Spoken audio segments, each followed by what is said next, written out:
Good morning class 12। आज हम अपना पहला चैप्टर विलियन स्टार्ट करने जा रहे हैं और आप विलियन के कॉन्सेप्ट ढंग से सीखिएगा और देखिए कि विलियन में किस किस टाइप के क्वेश्चन आपके लिए पूछे जाते हैं बोर्ड वगैरह में। ठीक है, तो चलिए हम अपना पहला चैप्टर स्टार्ट करते हैं जिसका नाम क्या हमारा विलियन। अच्छा, आप ये बताइए आप विलियन होता क्या हमारा। सबसे पहले तो आपकी परिभाषा आती है विलियन की। अगर आपसे पूछा जाता है कि आप विलियन, तो विलियन किसे कहोगे आप? तो विलियन को किस प्रकार से परिभाषित किया गया आपने जनरली भी देखा होगा। घर में आप क्या करते हो, जैसे नमक, पानी में नमक चीनी डाल दिया आपने, बोलते हाँ भाई विलियन बन गया, नींबू पानी में गया, इस तरीके से आपने देखा होगा। तो क्या होता है हमारा विलियन यहीं से निकला है, वही जो आपने घर में चीज बनाई वही क्या आपकी विलियन है। तो अब देखिए बोलते क्या, ठीक है, परिभाषित कैसे करते हैं टेक्निकल रूप से। तो देखो विलियन को क्या कहते हैं आपके दो या दो से अधिक अवयवों का, क्या कहा, दो या दो से अधिक अवयवों का समान मिश्रण। ठीक है, तो दो या दो से अधिक अवयवों का समान मिश्रण क्या कहलाता है आपका विलियन कहलाता है। दो या दो से अधिक अवयवों का समान मिश्रण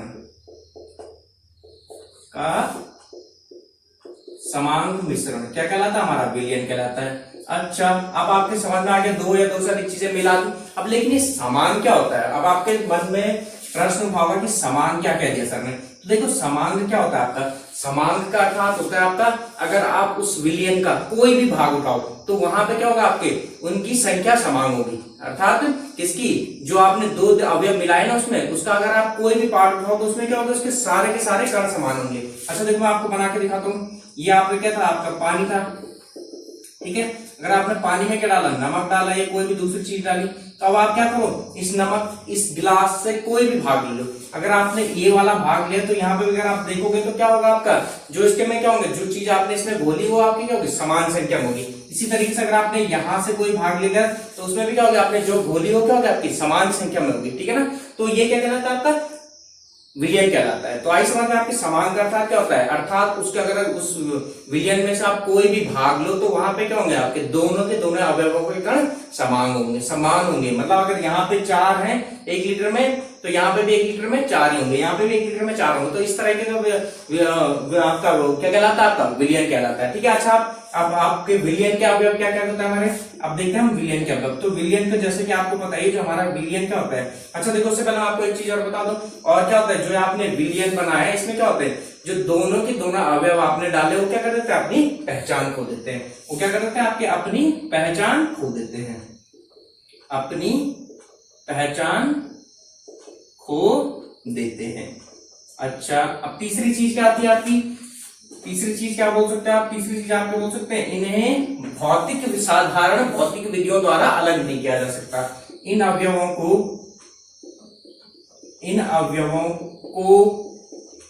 साधारण भौतिक विधि द्वारा अलग नहीं किया जा सकता। भौतिक विधि द्वारा अलग नहीं किया जा सकता है। तो ये 3 पॉइंट होते हैं आपके विलियन के। ठीक है, अब इन तीनों पॉइंटों को आप कंबाइन कर लो तो आपकी विलियन की परिभाषा बन जाएगी। तो क्या बनेगी आपकी विलियन की परिभाषा, दो या दो से अधिक अवयवों का समान मिश्रण। क्या कहा हमने, दो या दो से अधिक अवयवों का समान मिश्रण जिसमें दोनों के दोनों अवयव अपनी पहचान खो देते हैं और इन अवयवों को किसी भी साधारण भौतिक विधि द्वारा अलग नहीं किया जा सकता। वो क्या कहलाता है, आपका विलियन कहलाता है। ठीक है, तो आपके विलियन की ये तीनों पॉइंट आते हैं, इन तीनों पॉइंटों को आप कंबाइन करके लिखोगे तो आपकी विलियन की परिभाषा बन जाएगी। अच्छा, अब देखो हम विलियन के अवयव की बात करते हैं। अब क्या करते हैं, विलियन के अवयव की बात करते हैं। तो जैसे कि आपको पता ही है कि जो विलियन होता है हमारा, विलियन हमारे किसके, विलियन में क्या होता है हमारे 2 अवयव होते हैं। एक होता है हमारा विलेय, दूसरा होता है हमारा विलायक। क्या क्या होता है हमारा, एक विलेय और दूसरा क्या होता है हमारे पास, विलायक। अच्छा, विलेय को हम क्या बोलते हैं, सॉल्यूट बोलते हैं, और विलायक को क्या बोलते हैं, सॉल्वेंट बोलते हैं, है ना। क्या बोलते हैं इसे, सॉल्वेंट बोलते हैं। अब आपके मन में क्वेश्चन उठेगा कि जो हमारा ये विलेय और विलायक होता क्या है।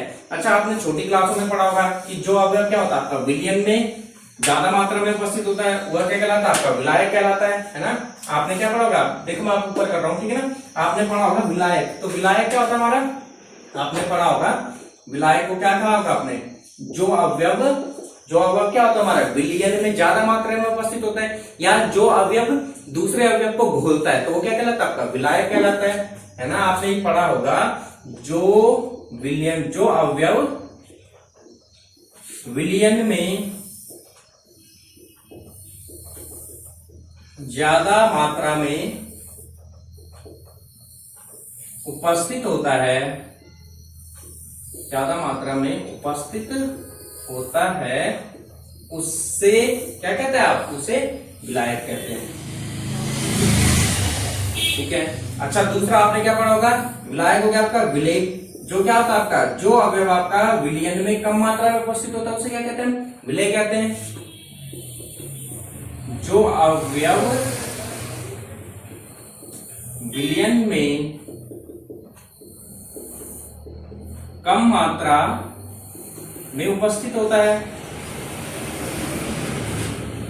उसे क्या कहते हैं? विलेय कहते हैं। अच्छा देखो, ये बात तो आपकी छोटी क्लासों में सही थी, अगर आपने 9th 10th में पढ़ रहे हो तब तो बात सही थी आपकी। लेकिन जब आप बड़ी क्लासों में आ गए हो तो अब यहाँ पे आप ऐसे डिफाइन नहीं करोगे कि जो कम मात्रा में होगा आपका विलेय हो जाएगा, जो अधिक मात्रा में होगा विलायक हो जाएगा। अब आप किसके टर्म में डिफाइन करोगे? नहीं, मोलों की संख्या के टर्म में। ठीक है, क्या? मोलों की संख्या, मोलों की संख्या के टर्म में आप क्या कहोगे कि वह अवयव, ठीक है, जो जिसकी विलयन में मोलों की संख्या अधिक होगी, क्या कहोगे आप? आपको कई बार ऐसा मिलेगा, देखने में आपको लगे कि हाँ भाई ये आपका विलायक और ये विलेय, लेकिन जब आप उसकी क्या करोगे? मोलों की संख्या निकालोगे तो आपका एकदम उल्टा हो जाएगा। जो आपका कम होगा वो क्या हो जाएगा? आपका क्या होगा? आपका विलायक हो जा रहा होगा। क्यों? क्योंकि उसकी मोलों की संख्या ज्यादा हो जाएगी। ठीक है ना। तो अब हमने क्या किया? हमने क्या कहा आपका? अब हम बड़ी क्लासों में आगे हैं, क्लास 12 की पढ़ रहे हैं हम विलयन। ठीक है ना। तो क्लास 12 में हम आपके विलेय और विलायक को कैसे डिफाइन करेंगे? क्लास 12 में हम विलेय और विलायक को कैसे डिफाइन करेंगे? आपका जो क्या होंगे? आपके मोलों की संख्या के आधार पर। जिसके मोल आपके क्या होंगे? विलयन में अधिक होंगे वो क्या कहलाएंगे? आपके जिसके मोल आपके विलयन में अधिक होंगे वो क्या कहलाएंगे? आपके विलायक कहलाएंगे। और जिसके मूल आपके विलयन में कम होंगे वो क्या कहलाएंगे? आपका विलेय कहलाएगा। तो अब हम किसके? विलेय और विलायक की संख्या के मोलों की संख्या के टर्म में परिभाषित करेंगे। अच्छा, तो मोलों की संख्या कैसे निकालते हैं? मोलों की संख्या निकालने का हमारा सूत्र क्या होता है हमारा? ठीक है, पदार्थ की मात्रा। मोलों की संख्या कैसे निकालते हैं? पदार्थ की मात्रा बटे पदार्थ का आणविक द्रव्यमान, बटे पदार्थ का आणविक द्रव्यमान। ठीक है, तो ये क्या आपकी मोलों की संख्या निकालने का सूत्र है आपका। क्या आपका?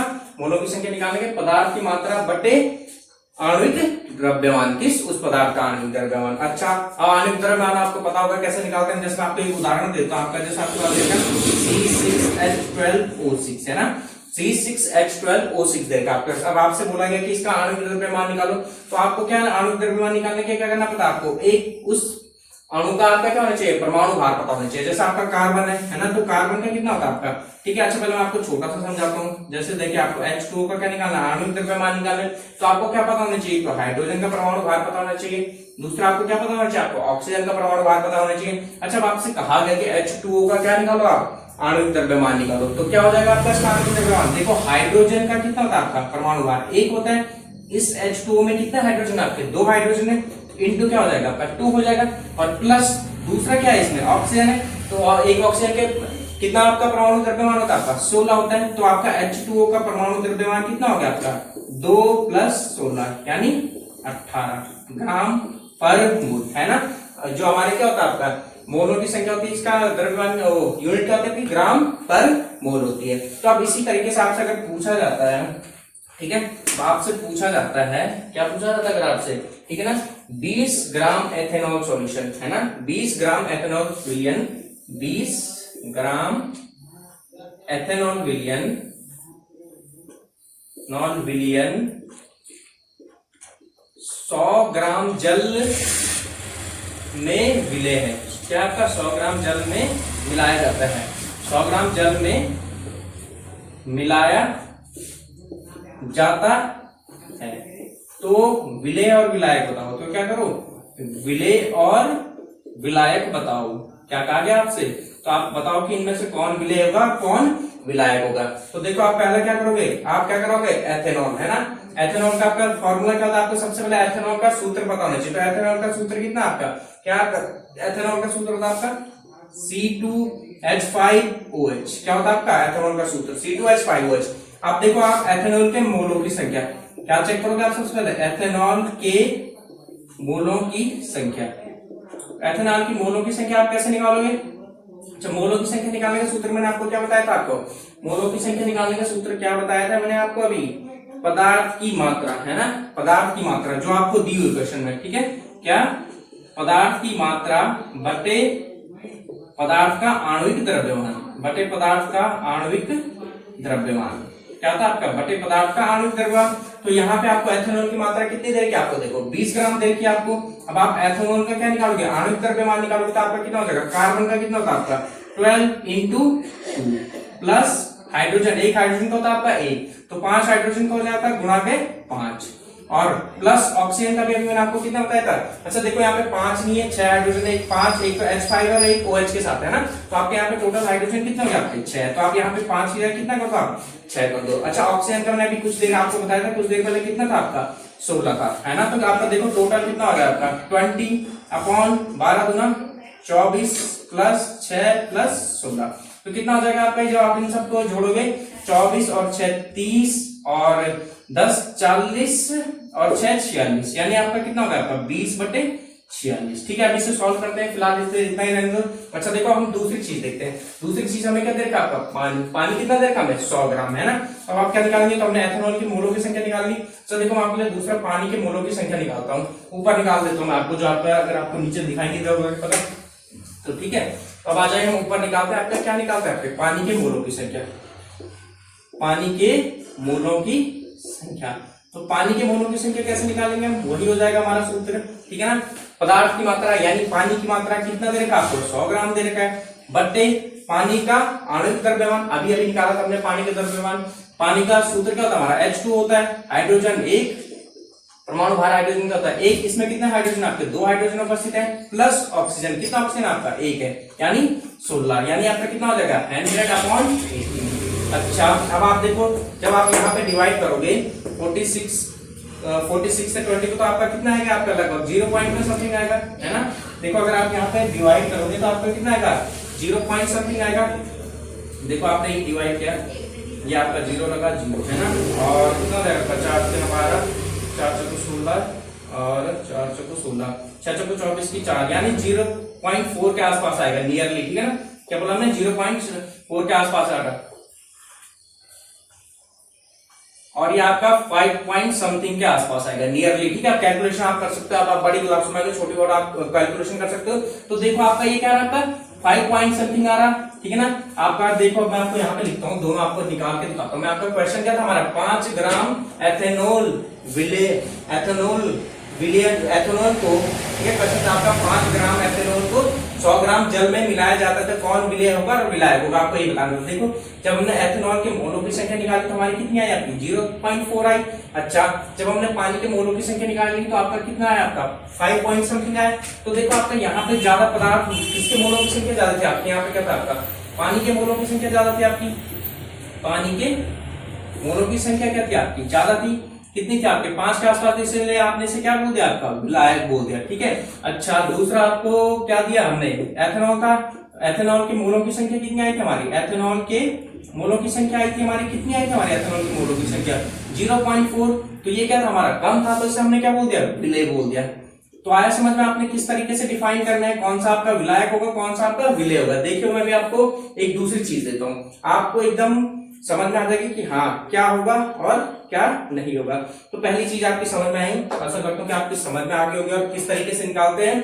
तो हम क्या करते हैं? विलय और विलायक को बड़ी क्लासों में किसके हिसाब से देखेंगे? हम मोलों की संख्या के हिसाब से। जिसके मोल आपके विलियन में ज्यादा होंगे, जिसके मोल विलियन में क्या होंगे? ज्यादा होंगे, वो क्या कहलाएगा? आपका विलायक कहलाएगा। और जिसके मोलों की संख्या कम होगी वो क्या कहलाएगा? आपका विलय कहलाएगा। आइए बात समझे। तो जैसा हमने ये निकाल के देखा था अभी। अच्छा देखिए अब हम अपना दूसरा क्वेश्चन करते हैं। दूसरा क्वेश्चन क्या था हमारा? पहला क्वेश्चन तो आपकी समझ में आ गया ना कि क्या करता है? मोलों की संख्या निकालता है। जिसके मोलों की संख्या ज्यादा होगी वो क्या होगा? आपका विलायक होगा। जिसके मोलों की संख्या कम होगी वो क्या होगा? आपका विलय होगा, है ना। तो दूसरा क्वेश्चन देता हूं मैं आपको। 80 ग्राम एथेनॉल को जब क्या करता है? आपका 20 ग्राम पानी में मिलाया जाता है, तो आपको बताना है कौन सा विलय होगा और कौन सा विलायक होगा। आपको क्या बताना है? कौन सा आपका विलय होगा और कौन सा आपका क्या होगा? विलायक होगा। तो देखो अब हम क्या करेंगे? वही चीज करेंगे। फिर से हम क्या करेंगे? एक बार एथेनॉल की मोलों की संख्या निकालेंगे, दूसरी बार हम क्या करेंगे? आपके पानी के मोलों की संख्या निकालेंगे। तो देखिए पहले हम क्या करते हैं? आपके एथेनॉल के मोलों की संख्या निकालते हैं। एथेनॉल के मोलों की संख्या, एथेनॉल के मोलों की संख्या। तो कैसे निकालेंगे हम एथेनॉल की मोलों की संख्या? क्या करेंगे हम, एथेनॉल का भार है ना, एथेनॉल का द्रव्यमान, ठीक है, पदार्थ का द्रव्यमान या मात्रा, पदार्थ की मात्रा बटे मोलर मास यानी आणविक द्रव्यमान। अच्छा देखो हमें यहाँ पे क्या दे रखा है हमारे पास, एथेनॉल यानी हमारे पास क्या था, C2H5OH के मोलों की संख्या निकाल रहे हैं, के मोलों की संख्या है ना, मोलों की संख्या। तो देखो C2H5OH की मात्रा कितनी दे रखी है यहाँ पे, 80 ग्राम, कितनी दे रखी है C2H5 की, 80 ग्राम दे रखी, बटे इसके मोलों की संख्या। देखो अभी हमने पिछले वाले क्वेश्चन में निकाला था, एक बार फिर से सिखा देते हैं आपको। कार्बन का आपका आणविक द्रव्यमान कितना होता है आपका, 12, तो 2 है यहाँ पे आपका, कितना हो जाएगा 12 गुणा के 2 प्लस, अच्छा टोटल हाइड्रोजन कितने यहाँ पे 5 और 1 6, टोटल हाइड्रोजन है आपके 6 और हाइड्रोजन के एक का परमाणु भार कितना होता है आपका 1, तो 1 into 6 हो जाएगा प्लस का। अच्छा ऑक्सीजन का कितना होता है 16, तो अभी हमने टोटल जब सम किया था तो हमारा कितना आया था आपका, ये 46 आया था, कितना आया था हमारा 46 आया था। अच्छा देखो जब हमने इससे से भाग दिया तो हमारा आया था आपका, ये आया था हमारे लगभग 1.73, कितना आ रहा है हमारे 1.73 के आसपास आ रहा है, ठीक है।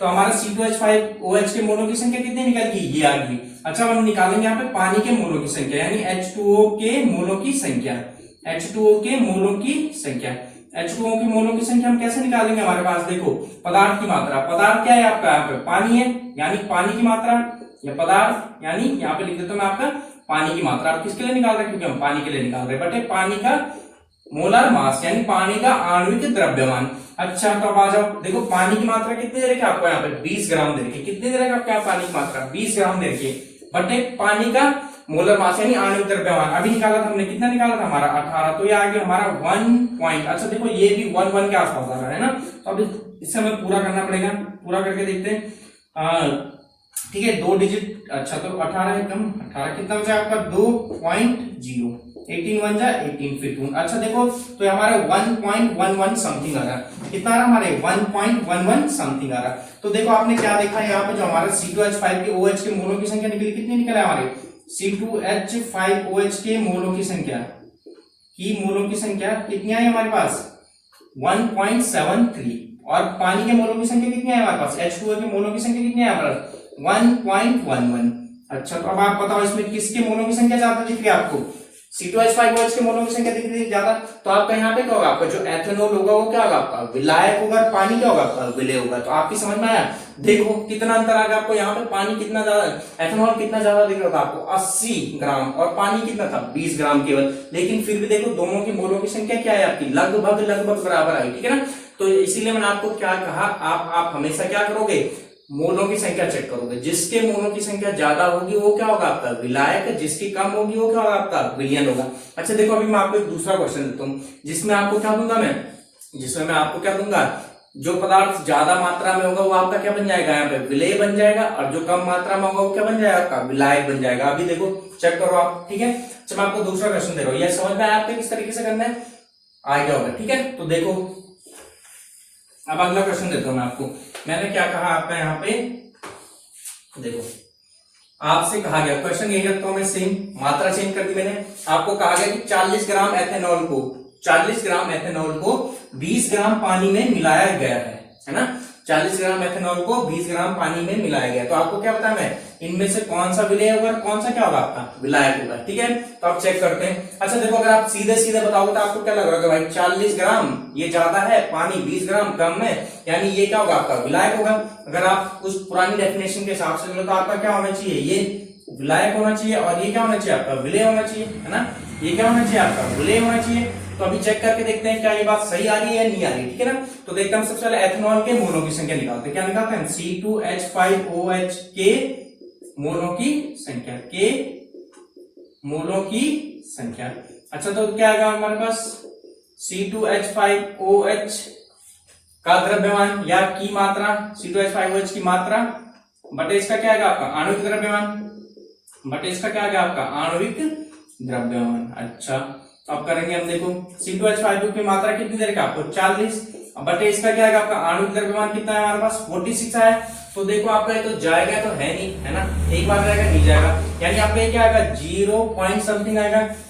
तो हमने जैसे सॉल्व करेंगे 40, तो हमारा 0.86 आएगा, है ना, 0.86 ग्राम पर मोल। अभी मैंने आपको बताया जो आपके मोलों की संख्या यूनिट क्या होती है आपकी, ग्राम पर मोल होती है। अच्छा, अब निकालो यहाँ पे पानी के मोलों की संख्या, H2O के मोलों की संख्या, H2O के मोलों की संख्या, H2O के मोलों की संख्या। तो क्या होगा हमारे पास, पानी की मात्रा यानी H2O की मात्रा, H2O की मात्रा बटे आणविक द्रव्यमान, किसका, बटे पानी का आणविक द्रव्यमान, बटे पानी का आणविक द्रव्यमान, पानी का आणविक द्रव्यमान। अच्छा, अब देखो पानी का कितने, हमारी मात्रा कितनी दे रखी आपको यहाँ पे 20 ग्राम दे रखी, और पानी का आणविक द्रव्यमान अभी निकाला था हमने H2O करके, कितना है हमारा 18। अरे देखो कितना आ गया यहाँ पे, इसके मोलों की संख्या कितनी आ रही है आपकी 1.11 ग्राम पर मोल। देखा आपने क्या है यहाँ पे, आपके पानी के मोलों की संख्या है आपकी 1.11 ग्राम पर मोल, और आपके C2H5O के मोलों की संख्या कितनी है 0.86 ग्राम पर मोल। जबकि हमने यहाँ पे क्या लिया था, हमने एथेनॉल तो ज्यादा मात्रा में लिया था, हमने लिया था कि नहीं लिया था, देखो एथेनॉल लिया था हमने यहाँ पे ज्यादा मात्रा में 40 ग्राम, और पानी की मात्रा कितनी थी आपके यहाँ पर केवल 20 ग्राम।